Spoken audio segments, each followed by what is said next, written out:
dollar. Dirt and money, no soul. Had to go and get it, ain't no time to kick it. Got a stack of flip for my foes. Dollar.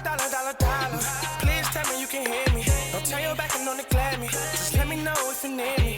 Dollar. Let me watch out for my partners. Keep my money long, get my team strong. Let me run away from my problems. Yo, what's good, original crew?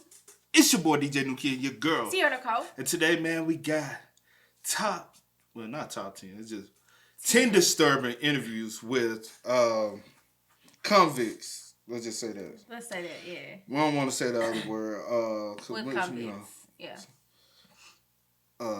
Crazy convicts, dangerous people. For right now, we'll just say convicts. What's another? Siri, what's a Sierra, what's up? Synonym. Oh, man. So, with that being said, we got some weird people today, man. Crazy people today. Disturbing people today. Yeah, disturbing. Yeah, but it's already disturbing. 10 disturbing. Disturbing interviews with convicts. Yeah. So, with that don't overthink it. But it's a type of convict. That's what I'm saying. We'll figure it out. They see it. I need a They'll synonym. see it whenever. I see a synonym. And then. With that being said, make sure y'all check out the links in the description box. Down below. You already know where to go, man. If you want to first support, you got to do it. Check out down below. Also, if you enjoyed today's video, as always, lock it in with a thumbs up. Let us know y'all enjoying the video, man. This should be a good one. Interesting one. You ready? I'm ready. All right, let's go ahead and get in. Let's check it out. Let's see what's about, y'all. Believe me, if I started murdering people, there'd be none of you left. Welcome to Watch Mojo, and today we're taking a look at 10 disturbing interviews with killers. You admit to being evil, Richard? We are all evil in some form or another. For this list, we're looking at instances where accused murderers chilled our bones with statements or body language during interviews. Did any of these moments freak you out? Let us know in the comments. Number 10. John Wayne Gacy. The Netflix documentary The John Wayne Gacy Tapes did a lot to point out the notorious serial killer's sociopathic tendencies when it came to shifting blame for his accused crimes. Shoelacing, huh? You're in trouble now. Yeah, right. Aren't you afraid sitting that close to me? This wasn't the first time evidence to that end has come out, however, as documented by this piece from CBS News 2 Chicago back in 1992. I don't believe in hitting children. I don't believe in spoiling a child either. My values are such that if you give enough love to the children... You're accused of murdering 33 kids and you say you didn't believe in hitting. Interviewer Walter Jacobson doesn't need to do much talking in his encounter with Gacy, as it quickly becomes clear that the former Pogo the Clown is trying his best to present alibi after alibi for his innocence. Bukovich is not one that I killed, so I don't know nothing about him. Gacy himself is composed for the most part, although there is a moment where he demonstrates his infamous rope trick with a shoelace that echoes the methodology of his horrible crimes. And you just turn this, and I says it causes a tourniquet. I said, that's the only knot I ever learned. Precisely the kind of knot found on the ropes. Number 9. Ted Bundy. Why are you looking at me like, yeah, you know I'm this? I'm just looking like, wow. Now the movie makes sense, though. Man. You see why we're going with when I was crazy. That's what it was. Yeah, when you said that, I said, yeah, you onto something. And people might not and believe. then I looked, yeah. But that, we still ain't finished that. That is super disturbing. And then for you to sit and say that you don't believe in, but you did all of that to... That's what dudes say. That is so crazy. Can change many things about a person, including how they behave while being interviewed. The Ted Bundy featured in a 1977 jailhouse interview from KUTV News appears more in line with the suave yet cold-blooded reputation Bundy had among other notorious serial killers. You feel that everything will turn out all right, that you are innocent. Do you still feel that? Yeah, more than ever. He smiles a lot during the piece and displays body language that appears relaxed and almost happy. I'm not guilty. Does that include the time I stole a comic book when I was 5 years old? Bundy keeps eye contact with his interview throughout most of their conversation, and it's easy to become lulled into a false sense of security, which was exactly Ted's intention. If someone's crazy enough and nutty enough to do something like that, I can't stop them. There's nothing I can do. Fast forward to the night before his execution, and we see a fearful and pensive Ted Bundy, a man seeking to shift blame for his crimes during his interview with Christian conservative evangelist James Dobson. There are forces at loose in this country, particularly, again, this kind of violent pornography. Number 8, Richard That's the remember I told you the other day we had watched something at that. At our last place? No. Oh. When I was a kid, I had watched at that. It was this. Oh, why did they have y'all? It wasn't at the camp. It was at somebody's house. It was still somebody associated to. Yeah. Why did they have y'all watching that? I think that's kind of weird. I don't know, bro. And y'all was kids. We was teenagers. Y'all we was in kids. high school. You wasn't in high school. I was in high school. What, you was like 14? What was it like? My freshman, sophomore year?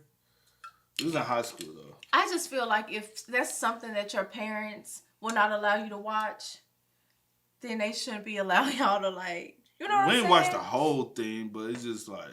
That's still... I don't know. Particularly, again, this kind of violent pornography. Number 8, Richard Ramirez. Crazy. The Night Stalker, Richard Ramirez, may be one of the most frightening serial killers of all time. Not only due to the brutality of his crimes, but also the projected aura of what many perceive to be pure evil. Yes, I am evil. Not 100%, but I am evil. It's easy to see why during some of Ramirez's more notable interviews over the years, including one conducted with author Mike Watkis. Serial killers do on a small scale what governments do on a large one. They are a product of the times, and these are bloodthirsty times. Ramirez's somewhat tense responses to Watkis's questioning imply a coiled rage, an anger that's also exemplified by the Night Stalker's breathing as he seems to become annoyed with Watkis. I'll tell you what, I gave up on love and happiness a long time ago. Why? I don't care to explain that. Let the quote stand for itself. Ramirez is comparatively more relaxed during a piece with Inside Edition, although that interview also hammers home the Night Stalker's obsession with Satanism, evil, and the occult. I believe in the evil in human nature. This is a wicked world, and in a wicked world, wicked people are born. Number 7, Edmund I said you could tell a lot about... Go ahead, baby. No, you could tell a lot about what? I was about you could tell a lot about somebody's eyes, baby. And his eyes look just pure evil and dark. Like, I don't know.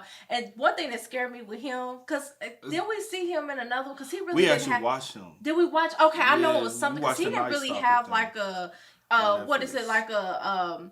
you know how some people have... What is it? Sense of remorse? No, like when they have like a certain type of target. Oh, yeah. Or whatever. It was just kind of like anybody was up for, like, I don't know. That, if anything, that really scares me. No, only thing I was going to say was, if you notice, it's a repetitiveness of they don't own up to what they did. They put blame somewhere else. Because how he was like, it's the government. You know what I'm saying? What I do is not as worse as the government.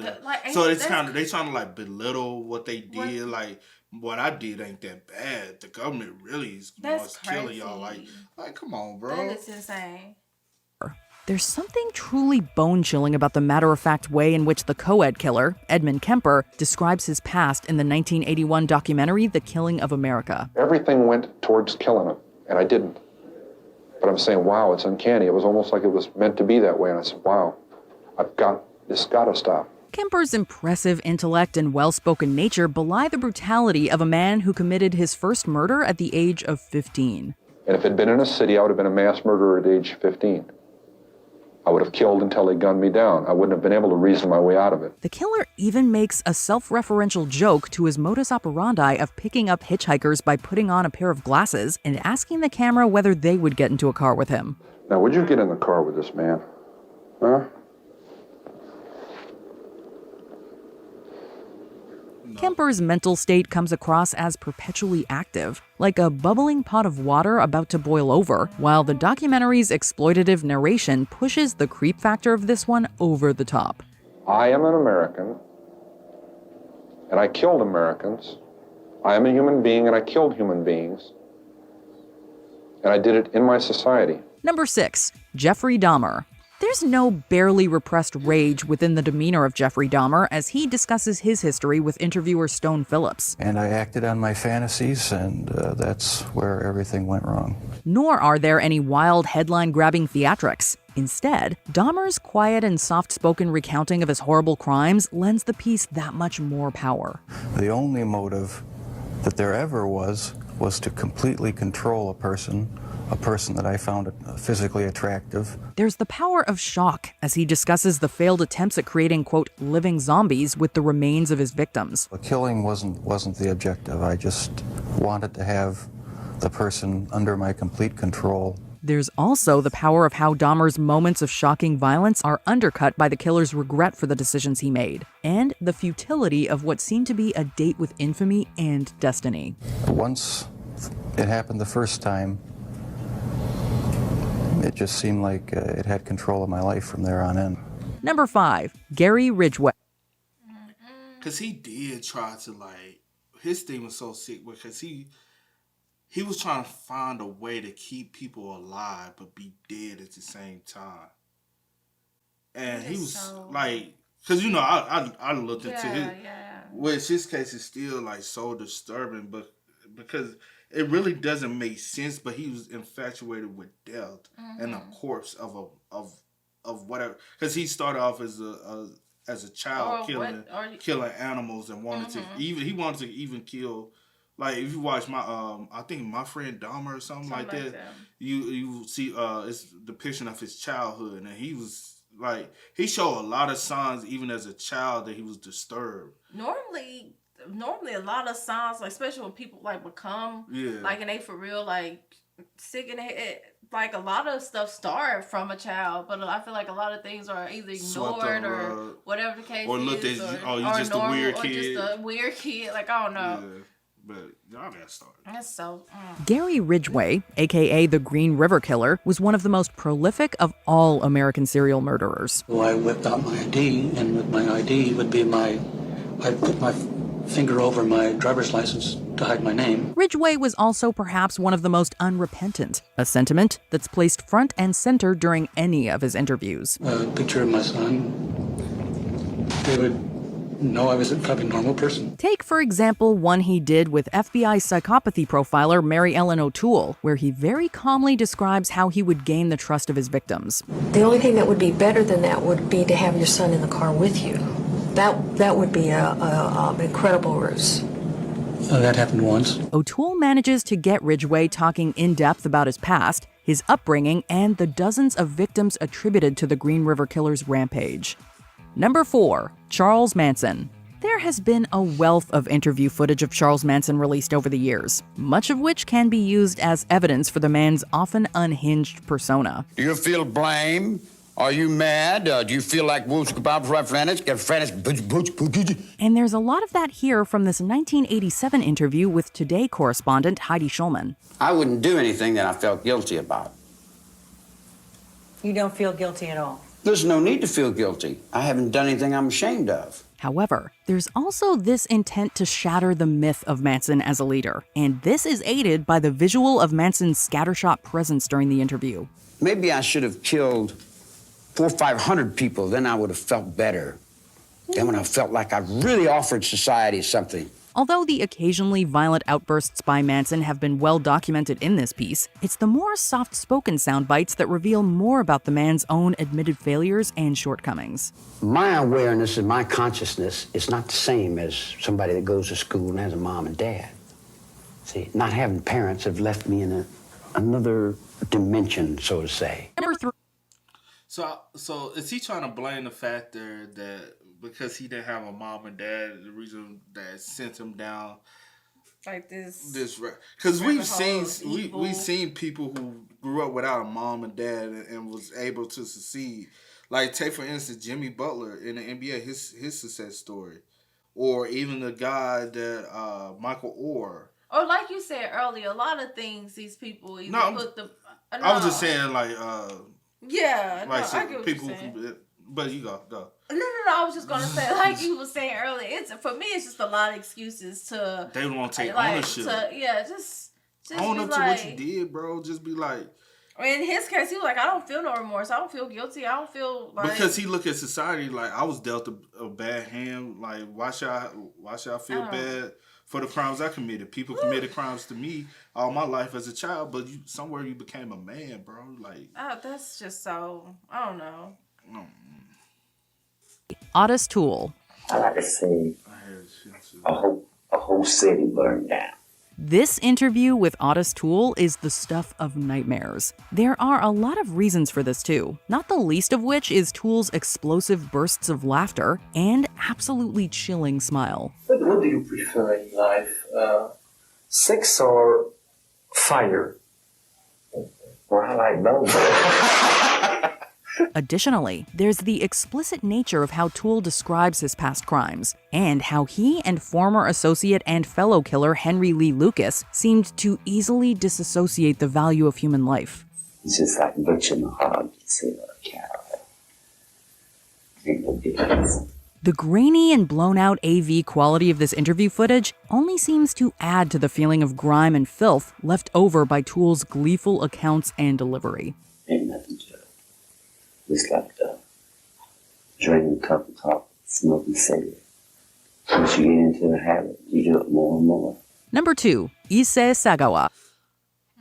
I was just trying to look him up because I remember hearing that name.